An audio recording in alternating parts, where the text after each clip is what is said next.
अच्छा, हमने पढ़ना है कॉर्ग मैप। कॉर्ग मैप को हम रिप्रेज़ेंट करते हैं के मैप से। तो अ, के मैप किस लिए यूज़ होता है? किसी भी बूलियन एक्सप्रेशन को मिनिमाइज़ करने के लिए, ठीक है? अब बूलियन एक्सप्रेशन जो है वो फिर ग्राफ़िकल फ़ॉर्म में रिप्रेज़ेंट की जाती है। किसी भी बूलियन एक्सप्रेशन को रिप्रेज़ेंट करने के हमारे पास 2 तरीके होते हैं। एक बूलियन लॉज़ या थ्योरम के ज़रिए और दूसरा हमारे पास होता है के मैप के ज़रिए। तो हमने पढ़ना है के मैप के ज़रिए। अच्छा, फॉर अ बूलियन एक्सप्रेशन जिसमें n नंबर ऑफ वेरिएबल्स हों तो के मैप में उसके लिए कितने नंबर ऑफ सेल्स रिक्वायर्ड होंगे वो हम देखते हैं इस फॉर्मूले से 2 रेज़ टू पावर n जिसमें n होता है नंबर ऑफ वेरिएबल्स। अब नंबर ऑफ वेरिएबल्स कौन से होते हैं? वो वेरिएबल्स होते हैं ये वाले, ठीक है? इसमें पेपर में हमारे पास क्वेश्चन इस टाइप का आता है, given function f into A B is equals to sigma m into 2 और 3 जो हमारे पास होती हैं वो वैल्यूज़ होती हैं। तो वेरिएबल्स किसमें इसमें क्या होते हैं? A and B. और के मैप के ज़रिए हम किस तरह के सवाल हल कर सकते हैं? 2 वेरिएबल वाले भी, 3 वाले भी और 4 वाले भी, ठीक है? के मैप जो होता है वो बेसिकली बेस होता है ग्रे कोड पे। ग्रे कोड को हम यूनिट डिस्टेंस कोड भी कहते हैं, ठीक है? अब देख लो ग्रे कोड होता क्या है? अच्छा, ग्रे कोड जो है वो एक grey code is a binary numeral system where two successive values differ only in one bit, ठीक है? बाइनरी कोड में हमारे पास 2 या 2 से ज़्यादा बिट्स भी चेंज हो सकती हैं, लेकिन ग्रे कोड जो होता है इसमें सिर्फ 1 बिट चेंज होती है, जैसे कि अभी हम देख लेते हैं। अब देखो बाइनरी कोड क्या होता है? बाइनरी कोड में हमारे पास 2 वेरिएबल्स होते हैं और उनकी ये वैल्यूज़ जैसे कि हमें पता है 0 0 1 1 0 1 और 0 1 होती हैं, ठीक है? अब जो बाइनरी कोड होता है उसमें बिट्स 1 2 से ज़्यादा भी चेंज हो सकती हैं, जैसे मैंने बोला था। जैसे अब ये 0 0 है, 0 1 है, यहाँ पर तो 1 बिट का चेंज आ रहा है 0 और 0 से ये 1 हो रहा है, ठीक है? इसमें तो हमारे पास कोई प्रॉब्लम नहीं है। लेकिन जब हम नेक्स्ट में जाते हैं तो हमारे पास ये वाला 0 1 में चेंज हो रहा है और ये वाला 1 0 में चेंज हो रहा है, यानी 2 बिट्स का डिफरेंस आ रहा है। लेकिन ये हमारे पास होता है बाइनरी कोड में। लेकिन ग्रे कोड जो होता है वो 1 बिट का चेंज होता है, 2 बिट का नहीं हो सकता। तो इसलिए जब हमने ग्रे कोड बनाना होगा तो ग्रे कोड में हम क्या करेंगे, ये 0 0 0 1 यहाँ तक तो ठीक है, लेकिन जब हम नेक्स्ट में जाएंगे तो 0 1 ये तो चेंज हो रहा है, जैसे ये है, ये नेक्स्ट में हम ऐसे करेंगे कि इसको हम 1 ही रखेंगे बी को, और ए को हम चेंज कर देंगे 1 रख देंगे। यानी अब देखो ये 1 वैसे का वैसा रहा और ये 0 1 में कन्वर्ट हो गया, ठीक है? तो हमारे पास एक ही बिट का चेंज आया। तो ग्रे कोड में हमारे पास सिर्फ एक ही बिट का चेंज आता है, एक से ज़्यादा बिट का इसमें चेंज नहीं आ सकता। इसका नाम ही इसलिए हमने यूनिट डिस्टेंस कोड रखा है, क्योंकि इसमें 2 या 2 से ज़्यादा का चेंज नहीं आ सकता, ओनली 1 का चेंज आता है, 1 बिट का चेंज आता है। और इसी तरह नेक्स्ट में हम देखेंगे इ अब हम देख लेते हैं कि ये डेसिमल में जो नंबर्स होते हैं उनके बाइनरी कोड ये होते हैं, लेकिन ग्रे कोड जो होते हैं वो डिफरेंट होते हैं। हम बाइनरी को ग्रे कोड में और ग्रे कोड को बाइनरी में भी चेंज कर सकते हैं। और इसको चेंज करने बाइनरी को ग्रे में और ग्रे को बाइनरी में चेंज करने का तरीका भी बहुत आसान है, वो मैं आगे बताती हूँ। अच्छा, हमने देखना है कि बाइनरी को ग्रे में और ग्रे को बाइनरी में कैसे कन्वर्ट करने हैं। तो अब हम पहले बाइनरी को ग्रे में कन्वर्ट कर लेते हैं। बाइनरी में हम इसको पहले हम बिट्स को नंबर दे लेते हैं। ये हो गया बी नॉट, बी1, बी2, बी3 एंड बी4, ठीक है?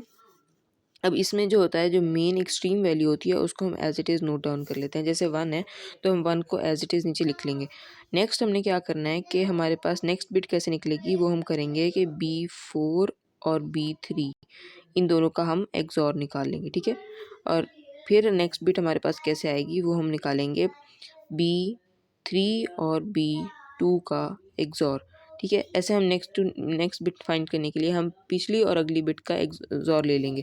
अब एक्सॉर की वैल्यू कैसे फाइंड होती है? जैसे अगर हमारे पास 2 वेरिएबल्स हैं तो हमें पता है कि 0 0 1 1 0 1 और 1 0। इसमें हमारे पास एक्सॉर जब भी हम फाइंड करते हैं तो इसमें जो 2 सेम वैल्यू होती हैं वो 0 आते हैं। जैसे 1 1 0 0 का 0 और इसका 1 1, ठीक है? अब हमने यहाँ पर जो है वो कन्वर्जन करनी है। जैसे पहले हमारे पास है B4 और B3, B4 हमारे पास 1 है और आगे B4 हमारे पास 1 है तो आगे B3 भी हमारे पास 1 है, तो यानी कि इसका हम एक्सॉर करेंगे तो हमारे पास वैल्यू आएगी 0।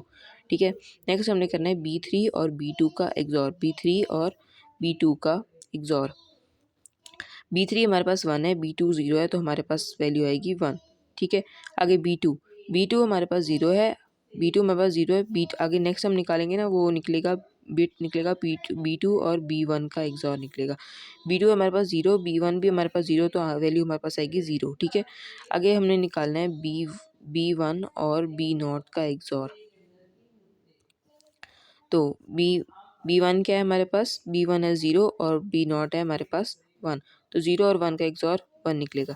तो हम इसको मतलब बाइनरी को ग्रे में कन्वर्ट किया तो हमारे पास वैल्यू आई 0 1 0 1 0 1। ठीक है, अब इसी को अगर हम बाइनरी को हमने ग्रे में कन्वर्ट कर लिया, लेकिन हम ग्रे को भी बाइनरी में कन्वर्ट कर सकते हैं। उसके लिए हमारे पास क्या तरीका है कि हम वही करेंगे 1 0 1 0 1। इसमें हम क्या करेंगे, मेन एक्सट्रीम वैल्यू को तो हम एज इट इज़ लिख लेंगे, जो कि हमारे पास रूल है। ठीक है, अब इसके लिए हम नेक्स्ट क्या करेंगे, इसके लिए हम ये करेंगे कि अब हमने यहाँ पर मेन एक्सट्रीम वैल्यू नीचे निकाल ली ना, अब इसको और ये वाली वैल्यू इन दोनों का हम एक्सॉर ले लेंगे। ठीक है, इन दोनों का एक्सॉर लेंगे, 1 और 0 का एक्सॉर क्या आएगा 1। ठीक है, ये 1 आएगा। अब हमारे पास ये भी 1 आ गया। अब नेक्स्ट हम एक्सॉर लेंगे इसका और इसका, इन दोनों का एक्सॉर लेंगे तो हमारे पास आएगा 0 1 1 0। अभी हमारे पास 0 आ गया, तो 0 और इसका हम एक्सॉर लेंगे, 0 और 0 0, ये भी आ गई। अब नेक्स्ट हमारे पास ये वैल्यू आ गई, इसका और इसका हमने एक्सॉर लेना है, 0 और 1, 0 और 1 का एक्सॉर आएगा हमारे पास 1। तो हमारे पास अब हमने ग्रे को बाइनरी में कन्वर्ट कर लिया, ये था ग्रे और ग्रे को हमने बाइनरी में कन्वर्ट किया तो हमारे पास वैल्यू आ गई 1 1 0 1, ये बाइनरी में आ गई। ये वही वैल्यू है जो हमने ऑलरेडी लिखी थी, वो सेम ही आई है। नेक्स्ट हम देखते हैं कि के मैप जो है, के मैप में हमारे पास 3 तरह की इनपुट्स होती हैं। के मैप हैज़ 3 इनपुट्स। ठीक है, जब भी हम उसका ग्राफ बनाते हैं, टेबल वाला ग्राफ बनाते हैं, उसमें 3 तरह की इनपुट्स होती हैं, 0 होती है, 1 होती है और एक को हम कहते हैं डोंट केयर। डोंट केयर को हम डी या एक्स से रिप्रेजेंट करते हैं, ये भी हम जब करेंगे ना तो उसमें देखेंगे। अब हमने देखना है 3 वेरिएबल, के मैप में 3 वेरिएबल को कैसे हम रिप्रेजेंट करते हैं। अब हम जब भी ये क्वेश्चन देखते हैं तो जैसे हमारे पास f into A B C ये हमारे पास वेरिएबल है, तो हम इसमें लेफ्ट मोस्ट वेरिएबल को लेफ़्ट साइड पे लिखते हैं। हमेशा याद रखना है लेफ़्ट हैंड साइड वाले को लेफ़्ट हैंड साइड पे ही लिखना है, वरना नंबरिंग चेंज हो सकती है। तो ए बी और सी यहाँ पे। ठीक है, अब देखो जब हम इस बाइनरी कोड लिखते हैं तो बाइनरी कोड में हमारे पास अगर 2 वेरिएबल हो तो 0 1 0 1 0 0 0 1 और 1 0 1 1 होता है। ठीक है, लेकिन इसमें हमारे पास एक से ज़्यादा बिट्स चेंज होती हैं, जैसे कि हमने भी पीछे देखा है। लेकिन ग्रे इसमें के मैप में ग्रे कोड यूज़ होता है, तो इसमें हम जब भी बिट्स लिखेंगे वो 0 0 0 1 1 1 और 1 0 ही लिखेंगे, जो कि ग्रे कोड में मैंने पहले बताई हैं कैसे लिखते हैं। और ए जो है वो हमारे पास 0 और 1 ही रहेगा, क्योंकि हमारे पास एक वेरिएबल है, तो एक वेरिएबल के लिए हमारे पास 2 ही बिट्स होती हैं, 0 और 1। ठीक है, अब यहाँ पर नंबरिंग कैसे देनी है वो हम ये ऐसे देखते हैं, जैसे 0 0 और 0, ये वाला 0 और ये 2 0, ये बिट्स इकट्ठी लिखते हैं। अब ये 3 0 में 3 बिट्स के लिए डेसिमल में क्या नंबर होता है 0। ठीक है, 0 0 और 1। ठीक है, अब 0 0 1 के लिए डेसिमल में क्या नंबर है 1 है। नेक्स्ट हमारे पास है 0 1 और 1, 0 1 और 1। ठीक है, अब 0 1 और 1 के लिए डेसिमल में हम 3 यूज़ करते हैं। नेक्स्ट हमारे पास 0 1 0, इसमें डेसिमल में हमारे पास 4 आता है। ठीक है, सॉरी 2 आता है, सॉरी।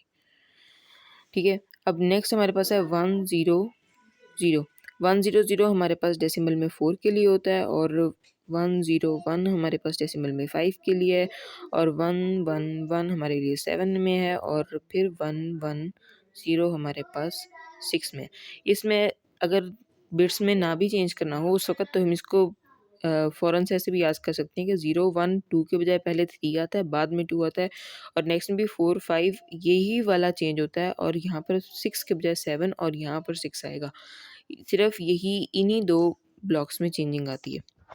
और के मैप में हम इन वेरिएबल्स को एसओपी फॉर्म में लिखते हैं। जैसे जो ज़ीरो वाला होता है उसको हम मेंशन करते हैं ए बार से और 1 वाली बिट को हम ए से ही मेंशन करते हैं।